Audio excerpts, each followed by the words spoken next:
இப்போ ஒரு பெரிய சவாலா இருக்கிறது எதுன்னு தெரியுமா? செல்போன் தான். அந்த செல்போனால நிறைய பிரச்சனை வருது. தவழ்ந்து செல்லும் குழந்தைகள் முறை, தள்ளாடும் தாத்தாக்கள் வரை விரும்பாதவர் யாரும் இல்லை. செல்போன் இப்ப எல்லோருடைய நண்பராக மாறிவிட்டது. நண்பர்களுடைய முகத்தை கூட பேசும் நிலைமை கூட இந்த செல்போன் களவாடி விட்டது. ஆடியன்ஸ், இப்போ உங்களை பார்த்து கேட்கிறேன், செல்போன் யூஸ் பண்றது நன்மை என்ன சொல்றீங்க, தீமை என்ன சொல்றீங்களா? நன்மையா? Okay okay. இப்ப நன்மையா தீமையா நம் பள்ளி மாணவர்கள் பேச வந்திருக்காங்க. இப்ப செல்போன் யூஸ் பண்றது நன்மைதான் என்று பேச வந்திருக்காங்க. கூத்தரும் காத்தியாளினியும் செல்போன் யூஸ் பண்றது தீமைதான் என்று பேச வந்திருக்கிறாங்க. மாருத்தி ஸ்விகா சந்தோஷ் சர்மன். இப்ப செல்போன் யூஸ் பண்றது நன்மைதான் என்று பேச வருகிறார் காத்தியாளினி.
யாரை தேடி போறாங்கப்பா?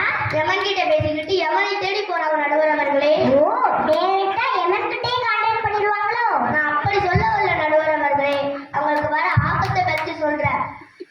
அது மட்டுமா, மொபைல்ல கேம் விளையாடுறாங்க, அதனால குழந்தைகள் கண் கெட்டு போகுது, அதனால டைம் வேஸ்ட் ஆகுது. அது மட்டுமா, அந்த செல்போனால மூளை பாதிப்பு, புற்றுநோய், வலிப்பு நோய், கேன்சர் அனைத்து நோய்களும் வருகிறது. நம்ம குழந்தைகள் இந்த செல்போனுக்கு அடிமையாகி விடுகிறார்கள். நம்ம குழந்தைகளை பாதிக்கிற இந்த செல்போன் நம்மளுக்கு தேவையான நடுவர் அவர்களே. இந்த செல்போன் தீமை